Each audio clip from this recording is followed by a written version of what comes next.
raison. Non, mais non, on les connaît pas. La métropole de Paris, ils savent pas. Parce que vous habitez à Paris. Et je peux vous assurer que la métropole de Marseille, tout le monde sait ce que c'est. À Rouen, tout le monde sait ce que c'est que la métropole. Et à Nantes, tout le monde sait ce que l'intercommunalité. Je suis désolé. Là, pourtant, parfois, vous êtes souvent en connexion avec le peuple français. Là, vous n'êtes pas en connexion. C'est important, la question des métropoles. Gauthier Lebret. Lyon, ça serait en passe d'être signé l'accord entre les écologistes et la France Insoumise. Je rappelle que c'était une candidate LFI en plus pro-Jeune Garde dans la ville qui a été meurtrie par la disparition de Quentin. Elle avait été vue à l'Assemblée nationale avec un t-shirt de la Jeune Garde puisqu'elle est députée. Avignon, l'accord entre le PS et la France Insoumise. Avignon, c'est juste quand même la ville où a été élu député Raphaël Arnaud. Et donc le Parti Socialiste va s'allier avec la France Insoumise qui a mis Raphaël Arnaud comme député à Avignon. À Limoges, les candidats insoumis et socialistes fusionnent à l'instant leur liste, comme à Besançon où les écolos ont fusionné avec LFI. Hier, on avait donc Olivier Faure hier qui vient la main sur le cœur nous dire il n'y aura plus jamais d'alliance LFI-PS. Au même moment, ça négociait déjà à Toulouse pour acter l'alliance. Et là, les villes, les unes après les autres, tombent. En dehors de Marseille, très bien, j'entends que Benoît Payan a résisté à Sébastien Delogu et Emmanuel Grégoire à Paris à Sophia Chiquion. Vous savez pourquoi il a résisté ? Parce qu'il savait que Martine Vassal n'allait pas se désister. Il le savait. Bien sûr qu'il en a pas besoin. Parce que quand t'as LR, t'es facile. T'es sûr de gagner. Je veux dire, quand t'es Benoît Payan, t'as aucun souci. Tu sais qu'en face de toi, t'as des gens qui veulent la défaite volontaire. Je suis fasciné par cette obsession pour les Républicains. Vraiment, chez Pascal Pro, c'est quasiment lacanien. Et je dirais que... Pourquoi je suis lacanien ? Parce que, si vous voulez... faites gagner les autres. Parce qu'en fait, on passe son temps à dire qu'il y a des accords de la honte qui sont passés. D'accord ? On passe son temps de façon elliptique à en parler. Et on passe son temps à poser la question des Républicains. Je ne comprends pas pourquoi on ne massacre pas, entre guillemets, politiquement, le Parti Socialiste, qui sont des menteurs professionnels, qui vous mentent dans des émissions. Est-ce que nous, on vous ment ? Alors, vous n'êtes pas d'accord avec notre stratégie ? Peut-être. Mais personne ne vous ment. Eux, ils vous mentent. Dans les yeux. Ils vont le faire à France Inter. Vous savez quoi ? Ce matin, j'étais sur BFM. Jouvet, le porte-parole, donc mon homologue, Jouvet dit « Nous ne ferons pas d'alliance avec le PS. » Sauf non mais littéralement, il sort avec LFI. Il sort du studio et en duplex, ils sont à Toulouse avec Briançon, le candidat qui annonce alliance avec Picmal. Ces gens sont des menteurs professionnels. Donc il faut le dire. Sauf le cas échéant avec ceux qui seraient fréquentables chez la France Insoumise. On n'a pas bien compris qui est fréquentable à la France Insoumise. Alors, Picmal est par exemple quelqu'un qui a justifié les actes de la Jeune Garde. Et Briançon, quelques jours avant, expliquait qu'il jamais il ne ferait d'alliance avec Mélenchon, dont le tropisme antisémite était un des fondements de son engagement en politique. Ces gens viennent avec leurs petites lunettes et leurs petits mandats nous expliquer que ce sont des républicains. Mais ce sont des menteurs. Briançon se dit, comme vous, qu'il faut prendre la métropole qu'il faut prendre la métropole parce que justement... Non mais ne comparez pas le PS et LR dans son rapport avec LFI. Vous ne pouvez pas nous accuser d'accointance. Et effectivement, à l'idée d'avoir un certain nombre... Il est 16h42, on va marquer une pause. À l'instant, ça y est, Grégory Doucet, le maire sortant de Lyon, annonce la fusion avec la France Insoumise. C'est magnifique. Je veux dire, vous êtes. Mais moi, écoutez, ça ne m'étonne pas puisque j'ai passé mon temps avec tous mes interlocuteurs de gauche sur les plateaux, Monsieur Valény, dans le temps Monsieur D'Artigol, de dire ça se passe comme ça. La gauche veut gagner, je la comprends. Mais même hier, je l'adore, mais Julien Drey nous a dit c'est terminé les alliances PS, la France Insoumise. La gauche veut gagner. Bien que ça continue. La gauche veut gagner, la droite aime perdre. Donc qu'est-ce que vous La droite aime perdre. Ne dites pas on aime perdre. La droite aime perdre. Ils doivent se tenir les côtes, les gens de gauche avec vous. Et avec des adversaires comme vous, je peux vous dire qu'ils n'ont pas de soucis pendant des années. Ne soyez pas désobligeants. Mais non, mais pourquoi ? Parce que je vous dis en début d'émission, vous vous concentrez sur les 20 plus grandes villes de France, vous vous concentrez sur les métropoles, sur les petites villes, ça n'est pas le cas. Nous sommes gagnants. Donc je veux bien que vous soyez dans une réalité alternative, mais ça n'est pas le cas. C'est fascinant quand même. Je vous en remercie. Les LR me fascinent. Les LR me fascinent. Ils sont contents d'eux en plus. Ils perdent toutes les villes. Ils n'ont aucune ville de 200 000 habitants. Ils gagnent quand il n'y a pas d'adversaire en face, dans la ruralité, et ils t'expliquent ces gens sont formidables. Excusez-moi, parce qu'après vous avez cité Gérard Larcher. Il est président du Sénat par quel Saint-Esprit? Comment il gagne? Mais continuez. Donc, qui a la majorité au Sénat? Je vais vous comment dire, mais continuez mais surtout. Attendez, vous étiez à 25% la dernière fois. Pascal Pro, 16h44. comment on gagne le Sénat?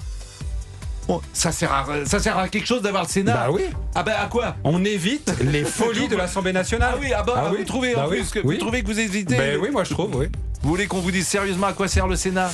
Allez, il est 16h44 dans ce pays. Sérieusement? Oui. Même De Gaulle voulait le supprimer. À tout de suite. Je vous remercie. Mais c'était gratuit. Oui, vraiment. Mais il a compris le rôle que nous jouons là. On pose simplement les questions que les auditeurs peuvent se poser si tant est qu'ils penchent à droite. Ils vous interrogent, j'en suis sûr, dans la rue, comme on vous interroge là. Avec effectivement, et vous jouez le jeu, et je vous en remercie, avec parfois... on est un peu offensif, parce que les gens ne comprennent pas pour une raison simple, c'est qu'ils veulent gagner. Ils considèrent, par exemple, Paris, c'est un bon exemple. Sarah Knafo, Monsieur Bournazel et Madame Dati. 3 candidats à droite. Il y a évidemment des différences. Oui. Il y a évidemment des différences.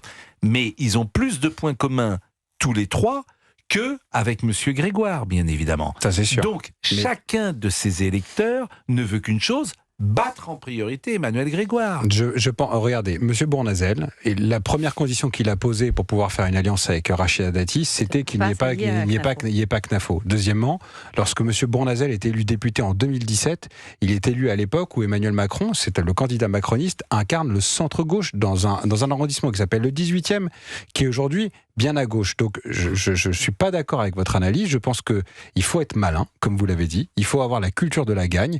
Et qu'en l'occurrence, à Paris, si on veut s'adapter aussi à la sociologie de ce que c'est Paris, aujourd'hui, alors on peut le regretter ou pas, parce qu'ils ont mis beaucoup de HLM et de logements sociaux.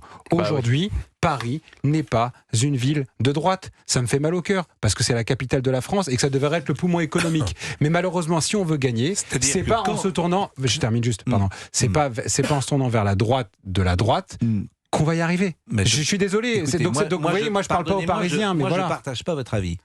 C'est bien, il y a la démocratie. Madame Dati, vous la mettez à droite.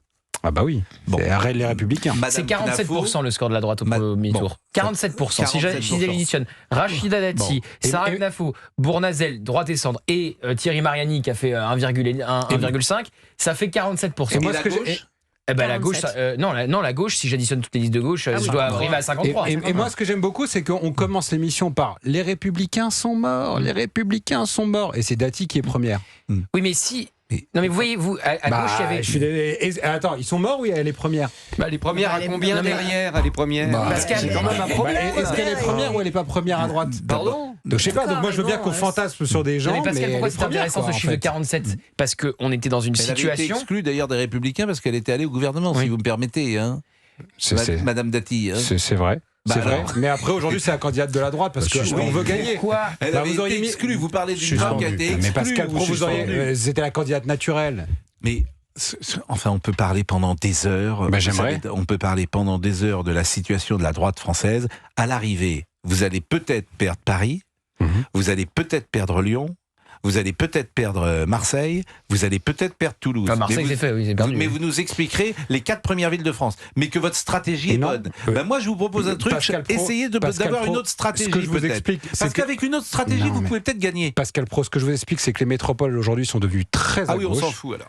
Ben non, on s'en fout pas. Mais que la réalité, c'est qu'effectivement, comme vous l'avez dit, on a la majorité au niveau local, ce qui fait que c'est mathématique, on est majoritaire au niveau du Sénat, mais que c'est vrai qu'aujourd'hui, dans les métropoles qui sont devenues très à gauche, si on veut être malin et gagner, il faut qu'on regarde plutôt du côté du centre. Voilà. Non, mais il y avait une opportunité à Paris, puisque la gauche était divisée, avec Sophia Chikirou qui ne va pas fusionner avec Emmanuel Grégoire qui n'en veut pas. Donc Sophia Chikirou va sans doute se maintenir. Donc si... Pierre-Yves Bournazel et Rachida Dati fusionnent, ce qui n'est pas encore fait à l'heure où on se parle, et que Sarah Knafo se retire en n'étant pas insultée parce que j'entendais hier des représentants de Renaissance mais qui étaient quasiment à se boucher le nez en parlant des électeurs de Reconquête. Or, sans les électeurs de Reconquête, Rachida Dati ne peut pas devenir maire de Paris. Il y a une opportunité là, c'est-à-dire que si Emmanuel Grégoire et Sophia Chikirou partent tous les deux sur la ligne de départ, que Bournazel fusionne et que Knafo se retire en étant correctement traité, il y avait une opportunité pour la droite. Vous avez raison. Vous avez raison que potentiellement, ce qu'il faut faire, c'est potentiellement une union des électeurs pour leur parler le langage qu'ils attendent. quand des gens vont voter Sarah Knafo, qu'est-ce qu'ils attendent ? Ils attendent qu'on mette un terme à la gabegie financière parce que la mairie de Paris y dépense sans compter, qu'on fasse attention à ce qui se passe, parce qu'on en a quand même peu parlé. On est quand même avec une mairie qui a couvert des violences sexuelles dans le périscolaire. Voilà, et qu'on remette un peu de sécurité dans la ville et pour qu'on évite qu'il y ait des tentes partout de migrants, notamment au niveau de la porte de la Chapelle. Donc des mesures de droit compatibles avec Madame Dati. C'est pour ça que je vous dis que potentiellement, c'est pour ça que je vous dis que potentiellement cette union, elle doit se faire par les électeurs et leur parler ce langage-là. Rachida Dati, on ne peut pas dire qu'elle a amodié son langage, qu'elle a eu des pudeurs de gazelle pendant cette campagne. Elle est allée clairement à droite, mais je vous dis que la sociologie aujourd'hui de Paris ne correspond pas peut-être une forme de fantasme que vous pouvez avoir d'union des droites. Vous nous dites surtout que c'est de notre faute à nous les électeurs, alors que naïvement on aurait envie d'écouter aussi notre élite politique, et comme on n'est pas guidé, il y en a plein qui ne savent pas quoi faire. Il y avait une autre stratégie possible à Paris. Et qui permettait de gagner. Et cette stratégie n'a pas été mise en place, et c'est ainsi. Il est 16h54 et donc Paris sera difficilement... mais ne soyez pas pessimiste. Il ne faut pas terminer Paris parce que c'est loin d'être terminé quand même. Si Bournazel fusionne avec Dati et que Sarah Knafo se retire, il y a un passage. Il y a un passage, d'autant que Mme Chiricirou ne fusionne pas. Exactement. Il faut que Mme Chiricirou se maintienne. Est-ce que lundi, si Rachida Dati gagne, vous direz que les Républicains sont morts, ou vous arrêterez de dire ça ? Mais je dirais d'abord, il n'a jamais dit ça. Moi, j'ai pas d'avis. Quand j'ai pas d'avis, j'ai pas à donner. Je parle là, je me mets à la place de quelqu'un qui est à droite et qui a le sentiment qu'aujourd'hui le paysage politique à droite. Vous parlez plus clair d'habitude. Bon, mais je pense que les Républicains sont en très grande difficulté. Oui. Mais vous n'avez pas d'incarnation. Si on gagne les villes, vous n'en avez pas de villes. Mais 100 000 habitants. Vous avez des villes rurales, et tant mieux. Et c'est très très bien. Mais vous vous dites le porte-parole d'une France qui n'est pas la France des métropoles. Oui. Écoutez ça, on gagne là-bas. Mais c'est très bien. Donc, je sais pas, je vous en félicite. Je vous en félicite. Je dis que vous pourriez avoir des accords dans les grandes villes qui vous permettent d'être présents et de gagner. On essaye de travailler ça avec Bournazel, c'est en train de se faire. Et je m'aperçois que Martine Vassal, votre candidate Travail, Famille, Patrie, qui a fait une campagne... c'est résumé. Mais bien, qui a fait une campagne tellement formidable qu'elle va faire perdre à l'arrivée la droite. Voilà, je m'aperçois de ça. Et vous m'expliquez que c'est pas grave parce que c'est la métropole qui est le plus important. J'ai pas dit que c'était pas grave. C'est pas une bonne campagne quand vous terminez à 12. C'est pas une bonne campagne non plus quand vous terminez à peine à 10. En tout cas, merci. Mais je vous en prie. Merci d'être venu. C'est toujours un débat un peu musclé, mais c'est comme cela que la conversation peut avancer. C'est peut-être une preuve d'amour. Non, d'amour, c'est pas une preuve. Pour moi, il n'y a pas d'indifférence. Écoutez, c'est intéressant d'échanger des arguments. Il faut s'adapter à la population des métropoles aujourd'hui. Sous-entendu, non, juste une chose, sous-entendu, cette population a donc évolué et changé, et elle ne vote plus à droite. Et voilà, et ça c'est un vrai problème. C'était Christophe Bordet dans son château. Faut pas le dire. Le grand remplacement, faut le dire. À tout de suite.